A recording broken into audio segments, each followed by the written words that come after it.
Assalamualaikum warahmatullahi wabarakatuh. Perkenalkan kami dari kelompok 3 yang beranggotakan Beatrice Alicia Maharani, Nada Yasya, dan Linda Lestari. Hari ini kami akan mempresentasikan materi akuntansi keuangan menengah 2, chapter 19, yaitu Accounting for Income Taxes. Pembahasan pertama adalah Fundamentals of Accounting for Income Tax. Accounting for Income Tax. Jadi, di sini ada financial statement versus tax return. Di financial statement ini exchange-nya itu investor dan kreditor. Kalau tax return itu berdasarkan tax authority. Kalau di financial statement itu, dia ikutin IFRS, jadi ada pre-tax financial income. Kalau di tax return dia pakai tax code itu namanya taxable income, tapi dia nggak sama.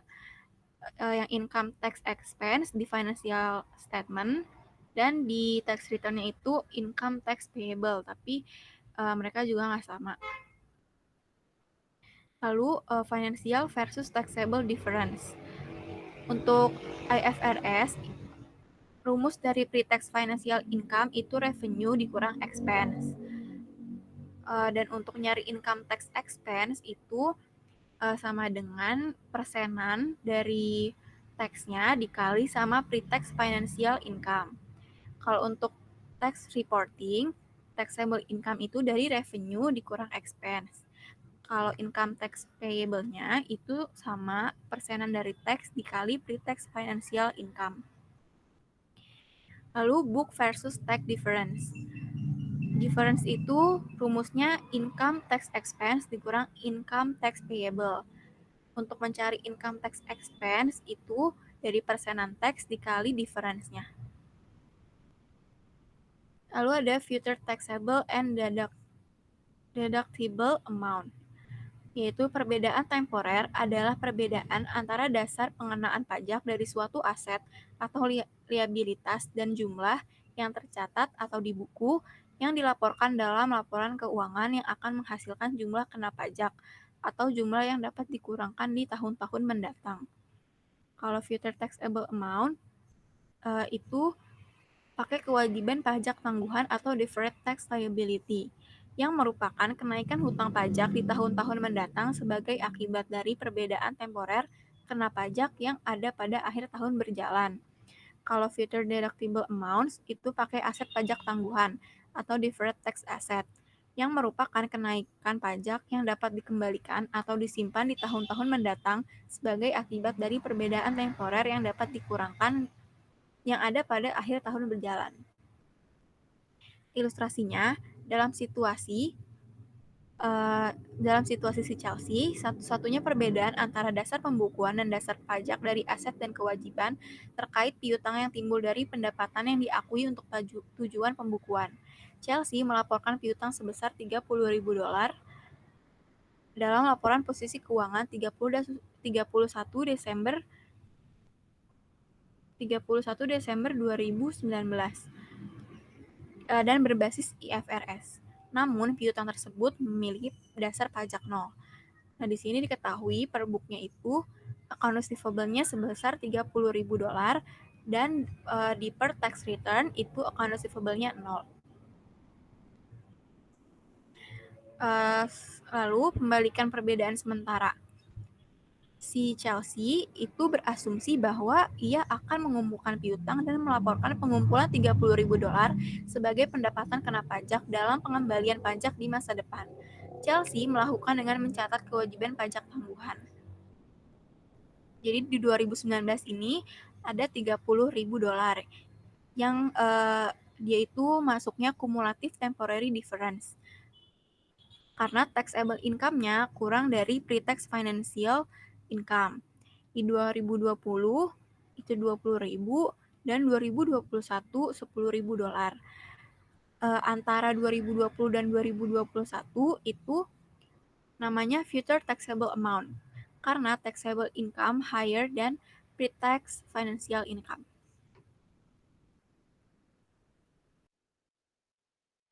Lalu ada deferred tax liability. kewajiban pajak tangguhan mewakili kenaikan pajak terutang di tahun mendatang sebagai akibat kena pajak sementara perbedaan yang ada pada akhir tahun berjalan. Ilustrasinya 2019, 2020, 2021 income tax expense-nya ini 28.000, di 2020 itu 28.000, di 2021 itu juga 28.000, jadi totalnya 84.000. Income tax payable-nya di tahun 2019 itu 16.000, di tahun 2020 itu 36.000, di tahun 2021 itu 32.000. Jadi totalnya juga sama 84.000. Difference di 2019 itu 12.000, di tahun 2020 itu 8.000 dikurang itu didapat dari 28 dikurangi 36.000. Di 2021 itu totalnya 4.000 dari 28.000 dikurangi 38.000. Lalu income tax expense-nya dikali 40%, jadi totalnya di tahun 2019 itu 28.000, di tahun 2020 dan 2021 itu sama 28.000, jadi totalnya 84.000. Lalu ada ilustrasi yang kedua itu, karena ini adalah tahun pertama Chelsea beroperasi, tidak ada kewajiban pajak tangguhan di awal tahun. Chelsea menghitung beban pajak penghasilan untuk 2019 sebagai berikut.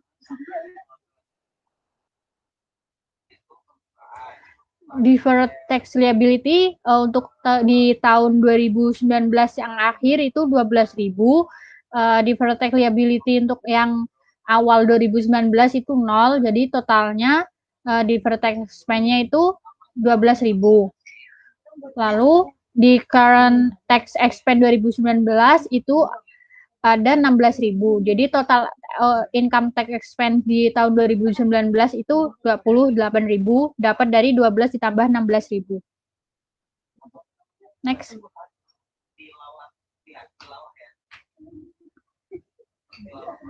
Ilustrasi yang selanjutnya yaitu Chelsea membuat catatan berikut pada akhir 2019 untuk mencatat pajak penghasilan. Income tax expense-nya itu 28.000, di debit, income tax payable dan deferred tax liability itu di kredit, totalnya income tax payable 16.000, deferred tax liability 12.000. Chelsea membuat catatan berikut pada akhir 2020 untuk mencatat pajak penghasilan. Income tax expense itu 28.000, deferred tax liability-nya itu 12.000 di debit, lalu di kreditnya ada income tax payable 36.000. Ayat jurnal untuk mencatat pajak penghasilan pada akhir tahun 2021 mengurangi kewajiban pajak tangguhan sebesar 4.000. Akun kewajiban pajak tangguhan muncul sebagai berikut pada akhir tahun 2021. Different tax liability di tahun 2020 itu 8.000, di tahun 2021 4.000, di tahun 2019 itu 12.000. Dan financial statement effect-nya itu untuk for the year end itu 2019 ada 2020 dan 2021. Income before tax-nya itu 70.000 semua. Untuk income tax expense-nya sama 28.000 semua. Jadi total net income-nya keseluruhan itu 42.000. Income statement-nya income before tax itu 70.000. Lalu income tax expense itu ada current sama deferred. Current itu 16.000, deferred-nya 12.000, jadi totalnya 28.000, net income-nya 42.000 totalnya. Lalu ada deferred tax asset. Aset pajak tangguhan mewakili kenaikan pajak dapat dikembalikan atau disimpan di tahun-tahun mendatang sebagai akibat dari pengurangan perbedaan temporer yang ada pada akhir tahun berjalan. Ilustrasinya, Han Company memiliki pendapatan 900.000 untuk keduanya, yaitu di tahun 2019 dan 2020. Ini juga memiliki biaya operasional sebesar 400.000 untuk setiap tahun. Selain itu, Han mengalami kerugian kewajiban sebesar 50.000 untuk tujuan pelaporan keuangan karena menunggu litigasi. Han tidak dapat memotong jumlah ini untuk pajak tujuan sampai membayar kewajiban. Diharapkan di tahun 2020, akibatnya jumlah yang didapat dikurangkan akan terjadi pada tahun 2020 ketika Han menyelesaikan kewajiban, menyebabkan penghasilan kena pajak menjadi lebih rendah dari keuangan sebelum pajak informasi. Ilustrasi 2019, ilustrasi 19.18 menunjukkan IFRS dan pelaporan pajak selama 2 tahun.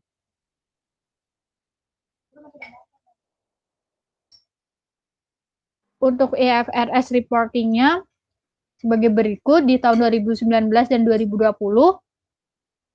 revenue-nya totalnya 900.000, untuk expense-nya 400.000, litigasi loss-nya di 2019 itu 50.000, di tahun 2020-nya tuh 0.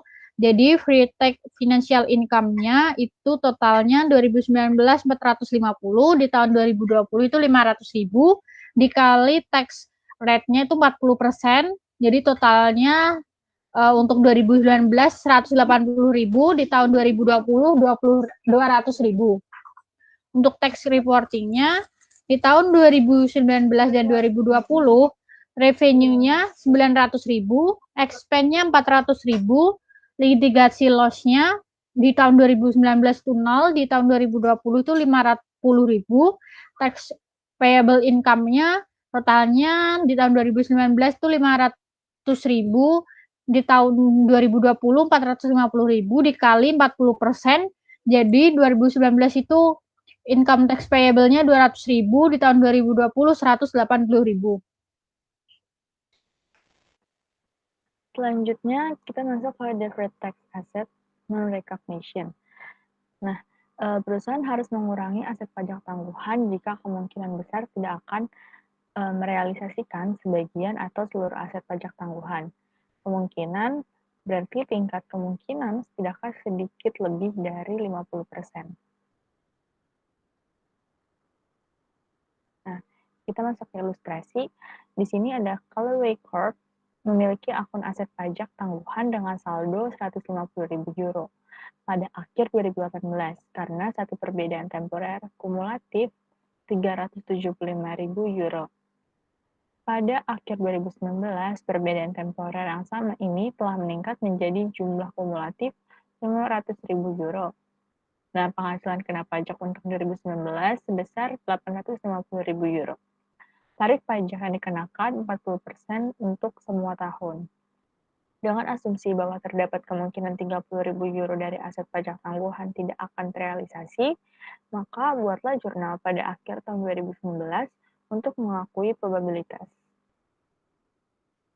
Nah, di sini kita ada ilustrasinya di 2018, 2019, 2020, dan 2021. Untuk current year-nya adalah 2019, sesuai di soal. Lalu, kita lihat di sini financial income-nya berdasarkan IFRS ada sebesar 725.000 euro di 2019. Lalu, ditambahkan dengan temporary difference yang pada 2018 sebesar 375.000 euro, lalu di 2019 sebesar 125.000 euro, dan di 2020 sebesar 500.000 euro. Lalu financial income ditambahkan dengan temporary difference tadi didapatkan taxable income. Di 2018 sebesar 375.000 euro, di 2019 850.000 euro, lalu 2020 minus 500.000 euro.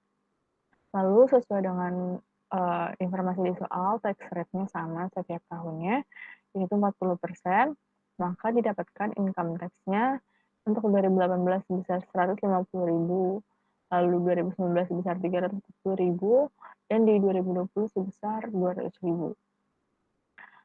Lalu kita bisa hitung income tax expense-nya didapatkan 290.000, dan di sini jurnalnya income tax expense 290.000, deferred tax asset-nya sebesar 50.000, lalu di kreditnya ada income taxes payable sebesar 340.000. Kemudian income tax expense di debit sebesar 30.000 dan deferred tax asset di kredit sebesar 30.000. Next.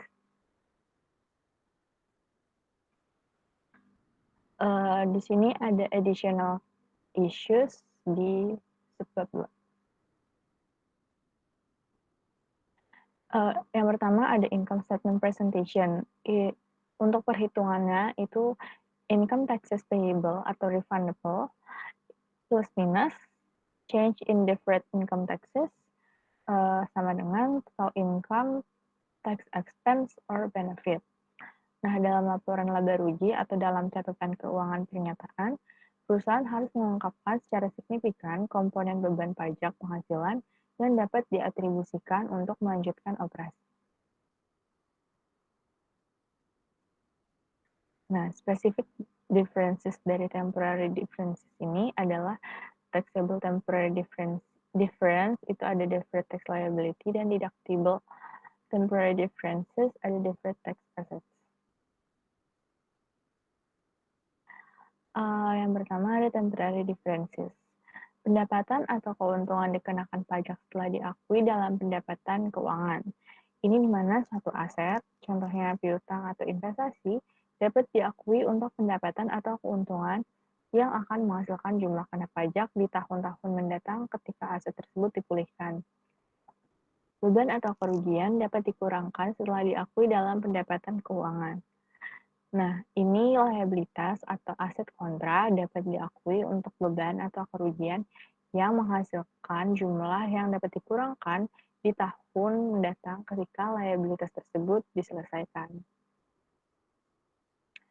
Selanjutnya, pendapatan atau keuntungan dapat dikenakan pajak sebelum diakui dalam pendapatan keuangan.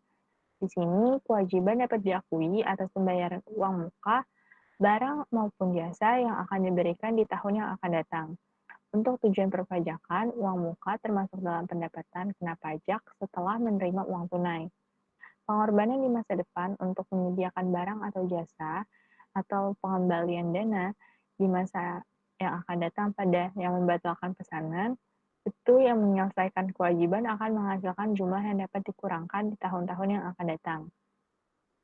Lalu, ada beban atau kerugian dapat dikurangkan sebelum diakui dalam pendapatan keuangan.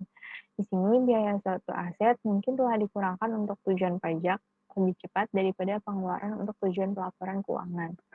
Jumlah yang diterima dalam pemulihan masa depan dari jumlah aset untuk pelaporan keuangan, bisa melalui penggunaan atau penjualan, akan melebihi basis pajak yang tersisa dari aset, dan dengan demikian menghasilkan jumlah kena pajak di tahun-tahun yang akan datang.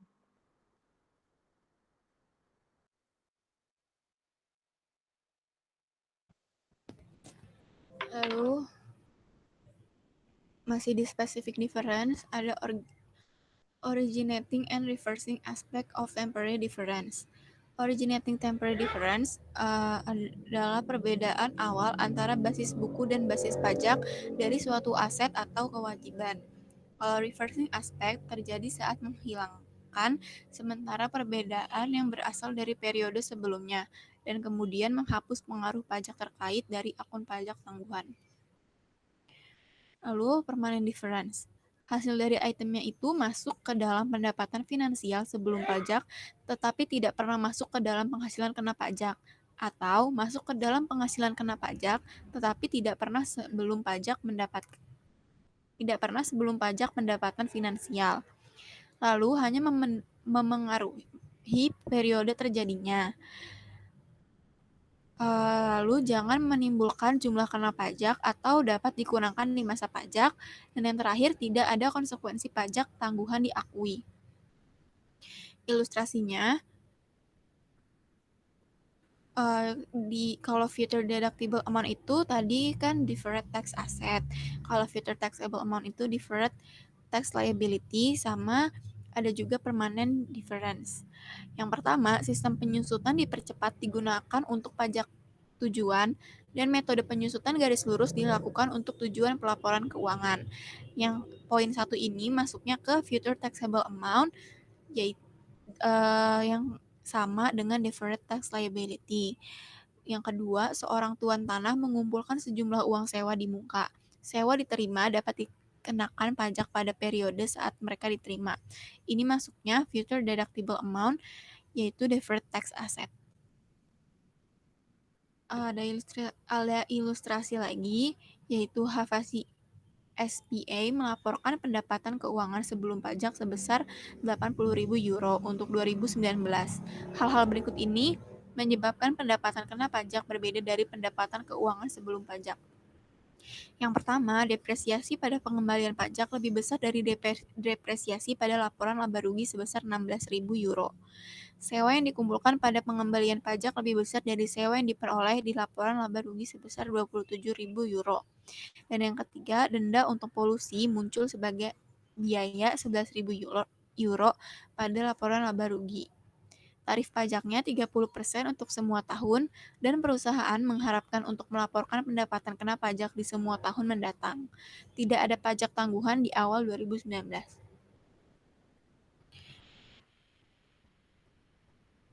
Perhitungannya, income di current year atau 2019 itu yang pertama ada financial income menurut IFRS sebesar 80.000 euro. Lalu excess tax depreciation 16.000. Ini masuk ke deferred liability 16.000, tapi sebagai penambah. Lalu rent collected itu 27.000. Dia masuk deferred asset sebagai pengurang. Fines dia itu permanen sebesar 11.000. Setelah semuanya dijumlah, dapat taxable income sebesar 102.000. Untuk current year, deferred assetnya minus 27.000 dan deferred liability-nya 16.000. Tax rate-nya 30%. Jadi income tax-nya setelah dikali sama taxable amount itu 30.600 untuk current year, deferred asset-nya minus 8.100 dan deferred liability-nya 4.800. Jurnalnya income tax expense sebesar 27.300.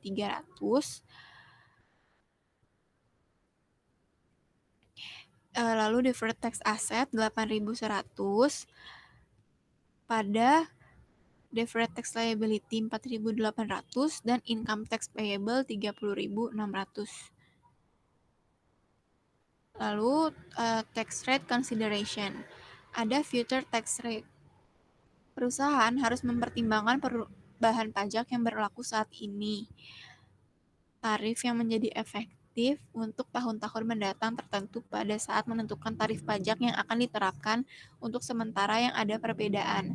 Jika tarif baru belum diberlakukan untuk tahun-tahun mendatang, maka harus melakukannya dengan menggunakan tarif saat ini. Ilustrasinya, asumsikan bahwa 30.000 yuan akan berbalik dan menghasilkan jumlah kena pajak di masa depan dengan tarif pajak yang berlaku ditampilkan. Di sini ada tahun 2017 sampai 2021. Dia future taxable amount-nya 80.000, terus setiap tahunnya itu berkurang 10.000. Jadi 2021 itu amount-nya itu 40.000 yuan. Totalnya 300.000 yuan. Tax rate-nya 40% di 2017 dan 2018, terus 35% di 2019, dan 2020 sampai 2021 30%. Jadi dapat deferred tax liability-nya itu 32.000 yuan di 2017, 2018 28.000, 2019 21.000, 2020 15.000, 2021 12.000, totalnya 108.000.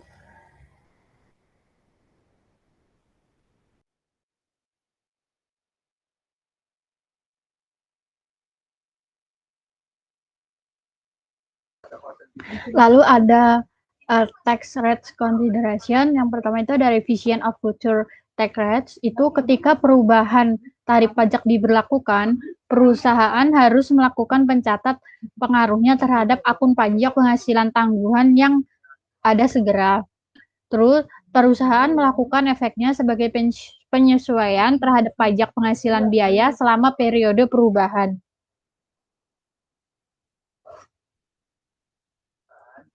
Ilustrasinya, asumsikan bahwa pada 10 Desember 2018, sebuah undang-undang pajak penghasilan baru ditandatangani menjadi undang-undang yang menurunkan tarif pajak perusahaan dari 40% menjadi 35%.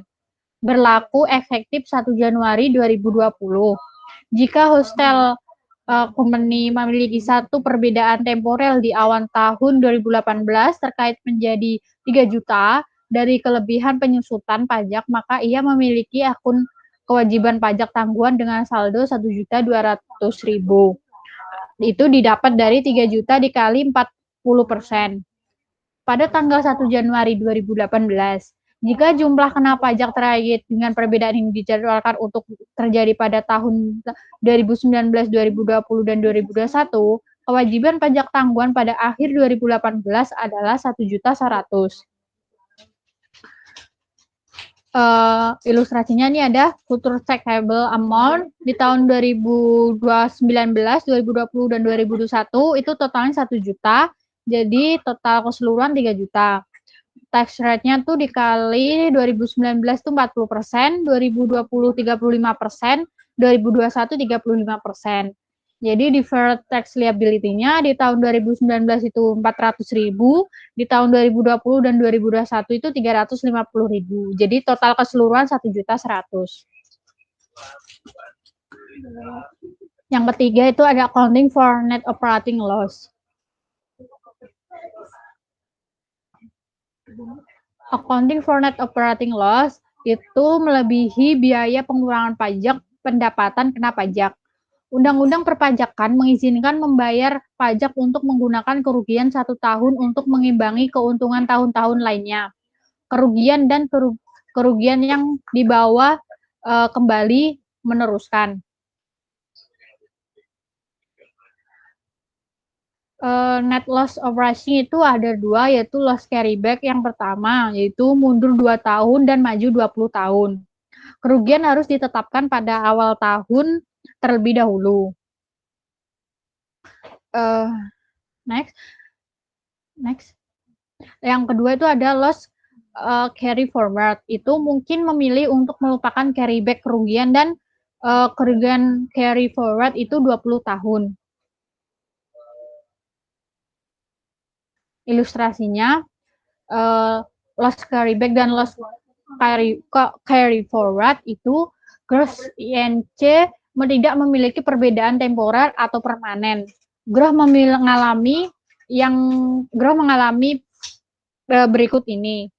Di tahun 2015 itu tax payable income of loss-nya itu 50.000 dikali tax rate-nya 35%, tax paid yang harus dibayar itu 17.500.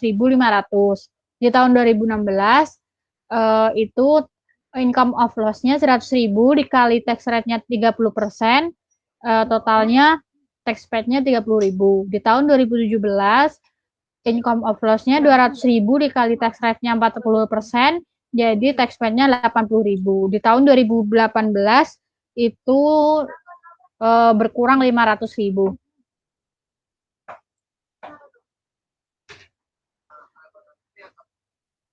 Untuk jawaban loss carryback-nya itu income tax refund receivable itu 110.000 di debit, benefit the loss carryback di kredit itu 110.000. Didapat dari 30.000 ditambah 80.000 itu dari refund. Yang dimana taxable income di tahun 2015 itu 50.000, di tahun 2016 100.000, di tahun 2017 200.000. Jadi totalnya 2018 itu kan berkurang 500.000. Carryback-nya di tahun 2016 berkurang 100.000, di tahun 2017 berkurang 200.000. Total di tahun 2012 itu bertambah 300.000. Untuk taxable income itu di tahun 2015 50.000, di tahun 2018 itu berkurang 200.000 didapat dari 500.000 dikurangi 200.000. Rates-nya itu 2015 di tahun 2015 35%, di tahun 2016 itu 30%, di tahun 2017 itu 40%. Jadi income tax nya itu di tahun 2015 17.500.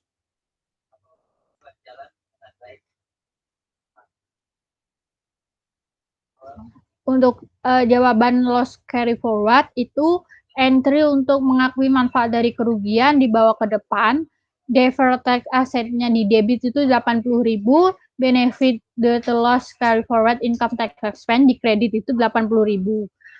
Didapat dari 200.000 dikali 40%. Next, carry forward recognition.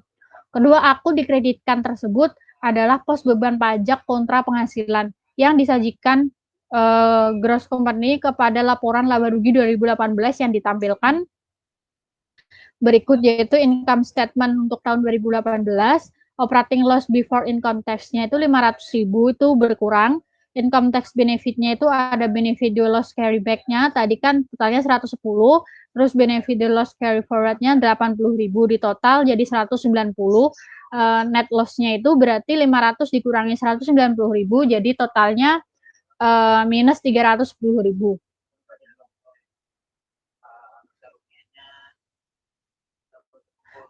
Ilustrasi selanjutnya untuk tahun 2019 asumsikan bahwa Grow kembali ke operasi yang menguntungkan dan memiliki penghasilan kena pajak 250.000. Sebelum penyesuaian untuk carry forward NOL dikenakan tarif pajak 40%.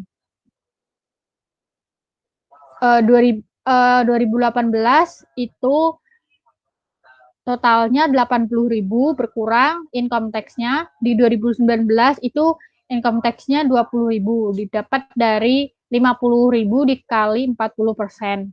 Kalau yang 80.000 tadi 200.000 dikali 40%.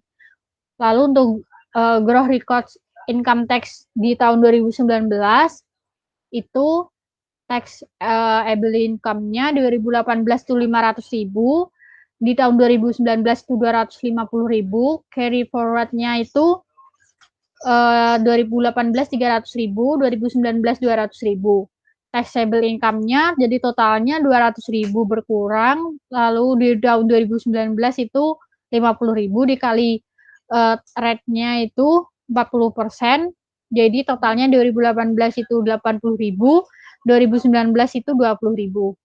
Untuk jurnalnya income tax expense-nya itu 100.000 di debit, deferred tax expense deferred tax asset di kredit itu 80.000, di income tax payable di kredit 20.000.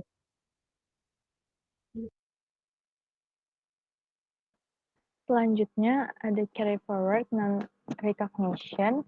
Di sini juga diasumsikan bahwa growth tidak akan mewujudkan seluruh penerusan nol di tahun-tahun mendatang. Dalam situasi ini, growth tidak mengakui aset pajak tangguhan atas kerugian yang dibawa karena kemungkinan besar tidak akan merealisasikan carry forward tersebut. Growth membuat entry jurnal pada tahun 2018 seperti di bawah ini. Di debit ada income tax refund receivable dan di kredit ada benefit due to loss carryback income tax expense yang bernilai 110.000. Untuk income statement-nya pada tahun 2018 itu ada operating loss before income taxes sebesar $500.000, lalu income tax benefit-nya ada benefit due to loss carryback-nya sebesar 110.000, lalu didapatkan net loss-nya dari 500.000 dikurangi dengan 110.000 didapatkan 390.000. Next. Lalu non-recognition revisited. Di sini apakah perusahaan akan merealisasikan aset pajak tangguhan itu bergantung pada apakah pendapatan kena pajak itu cukup atau akan ada dalam periode yang tersedia berdasarkan undang-undang perpajakan yang ada. Next. Kita masuk ke financial statement presentation. Statement of financial position itu di mana aset pajak tangguhan dan liabilitas pajak tangguhan diakui dan diukur secara terpisah, tetapi mungkin saling hapus dalam laporan posisi keuangan. Aktiva pajak tangguhan bersih atau kewajiban pajak tangguhan bersih itu dilaporkan pada bagian tidak lancar pada laporan posisi keuangan.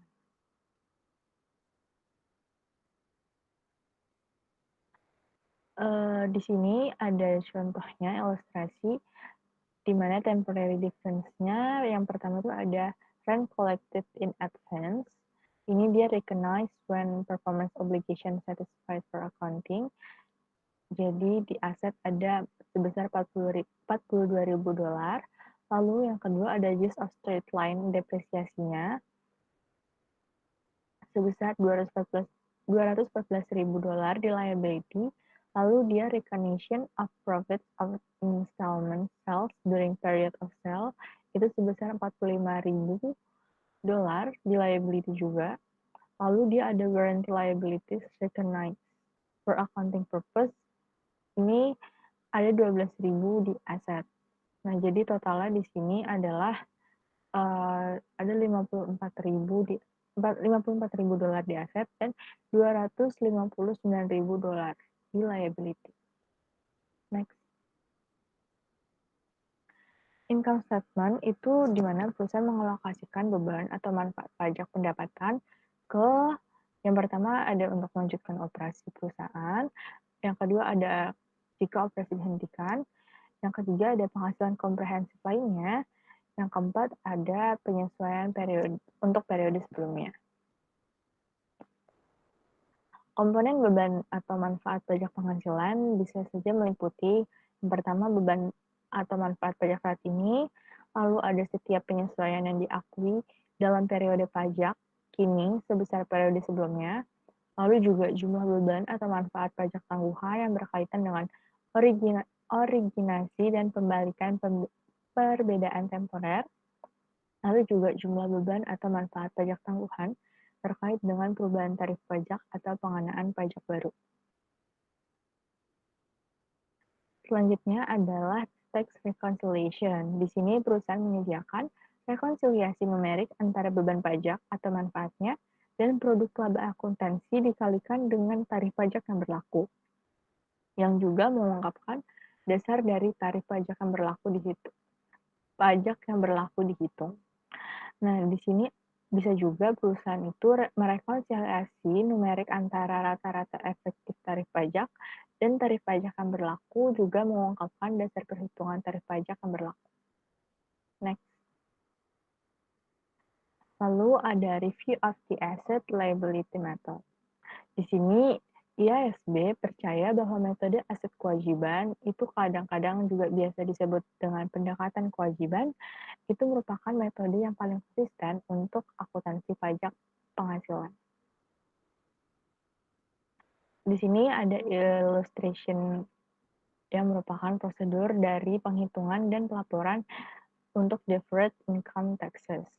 Yang pertama, dia akan mengidentifikasi tipe dan menghitung existing dari temporary difference and carry forwards. Lalu dia akan mengukur deferred tax asset for deductible temporary by differences and loss carry forwards. Lalu dia juga mengukur deferred tax liability for taxable temporary differences. Untuk yang mengukur deferred tax asset, dia tidak merecognize beberapa bagian dari deferred tax asset jika memang benefit dari deferred tax asset tersebut tidak dapat direalisasikan. Nah, untuk pelaporannya, pada Statement of Financial Position atau SOFP, itu dia akan melaporkan net non-current amount, dan di income statement, dia akan melaporkan current tax expense atau benefit, dan deferred tax expense atau benefitnya, dan total income tax expense atau benefitnya juga. Next. Lalu kita akan masuk ke pembahasan soalnya. Di E193, di sini ada Brennan Corporation memulai 2019 dengan saldo $90.000 di akun kewajiban pajak tangguhan. Pada akhir tahun 2019, perbedaan temporer kumulatif yang terkait berjumlah $350.000. dan akan berbalik secara merata selama 2 tahun ke depan. Pendapatan akuntansi sebelum pajak untuk 2019 adalah $525.000. Tarif pajak untuk semua tahun adalah 40%, dan pendapatan kena pajak untuk 2019 adalah $400.000. Instruksinya adalah hitung pajak penghasilan terhutang untuk 2019. Lalu yang B ada, buatlah ayat jurnal untuk mencatat beban pajak penghasilan, pajak tangguhan, dan pajak penghasilan terutama untuk tahun 2019. Lalu yang C adalah, siapkan bagian beban pajak penghasilan dalam laporan laba rugi untuk tahun 2019, dimulai dengan baris pendapatan sebelum pajak penghasilan.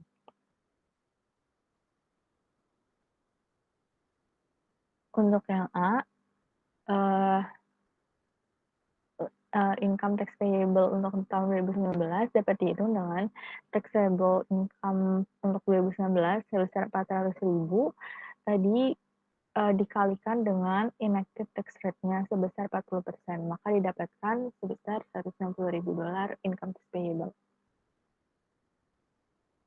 Lalu di bagian B, tadi current year-nya di 2019 dan diminta di 2 tahun yang akan datang, itu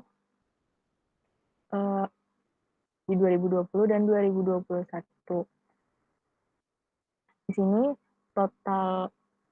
totalnya adalah 350.000 dan tadi diminta di soal dia dibagi secara merata selama 2 tahun ke depan.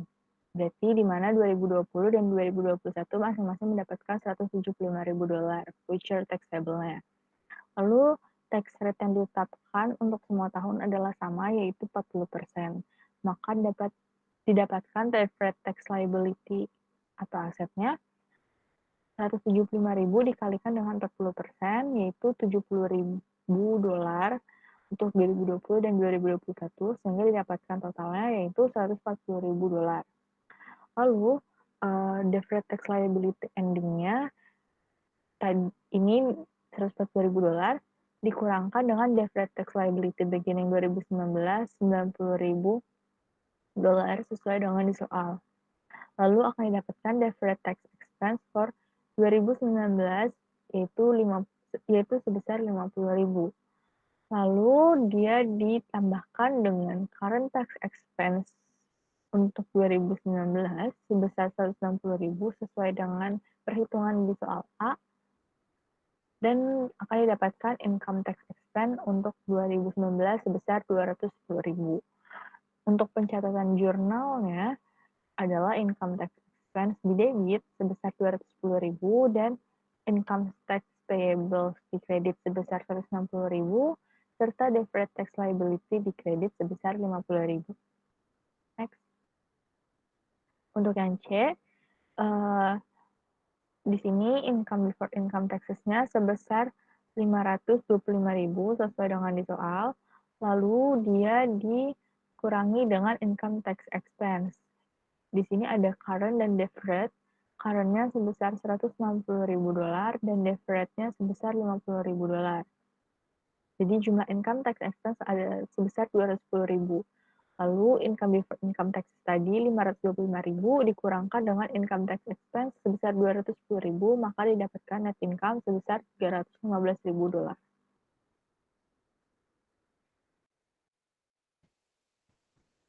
Lalu soal kedua itu S1911. Soalnya pada tanggal 31 Desember 2018, Cascade AG memiliki item pajak tangguhan berikut.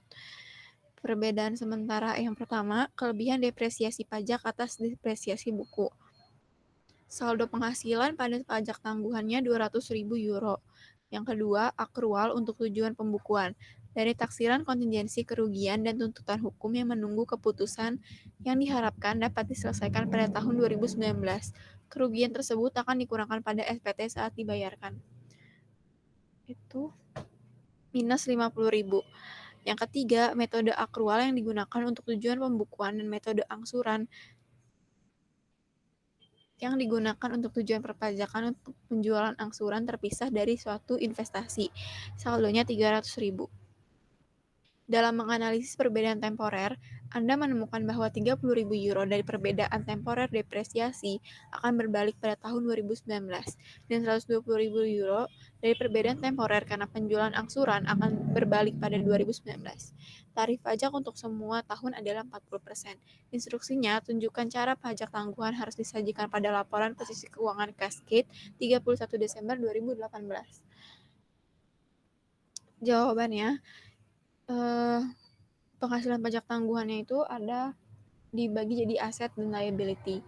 Perbedaan sementaranya yang pertama depresiasi itu masuk ke liability 200.000 euro, kewajiban gugatan masuk ke aset 50.000 euro, penjualan cicilan 300.000 masuk ke liability. Totalnya untuk aset 50.000 dan liability 500.000. Jadi deferred tax liability-nya itu di posisi non-current liabilities besarnya 500.000 dikurang sama 50.000, hasilnya 450.000 euro. Lalu yang soal ketiga P193. Soalnya informasi berikut telah diperoleh untuk Gawker SA. Yang pertama, sebelum tahun 2018, penghasilan kena pajak dan penghasilan keuangan sebelum pajak adalah identik. Yang kedua, pendapatan keuangan sebelum pajak adalah 1.700.000 euro pada 2018 dan 1.400.000 euro pada 2019. Yang ketiga, pada tanggal 1 Januari 2018, peralatan seharga 1.200.000 euro dibeli. Ini akan terjadi disusutkan dengan metode garis lurus selama 5 tahun untuk tujuan perpajakan dan lebih dari 8 tahun untuk tujuan laporan keuangan. Itu berdasarkan undang-undang pajak yang berlaku tengah tahun penyusutan pajak dicatat pada 2018 dan 2023. Keempat, bunga sebesar 60.000 euro diperoleh dari kewajiban pemerintah bebas pajak di 2019. Kelima, termasuk dalam pendapatan keuangan sebelum pajak 2019 adalah keuntungan dari penghentian operasi sebesar 200.000 euro yang sepenuhnya kena pajak. Keenam, tarif pajak adalah 35% untuk semua periode. Yang ketujuh, penghasilan kena pajak diharapkan di tahun-tahun mendatang. Instruksinya, yang A, hitung penghasilan kena pajak dan pajak penghasilan terhutang untuk 2019. Yang B, siapkan ayat jurnal untuk mencatat beban pajak penghasilan 2019, pajak penghasilan hutang, dan pajak tangguhan. Yang C, persiapkan bagian bawah laporan keuangan Gawker 2019 mulai dengan pendapatan sebelum pajak penghasilan. Dan yang D, tunjukkan bagaimana pajak penghasilan tangguhan harus disajikan pada bulan Desember 31, 2019 laporan posisi keuangan.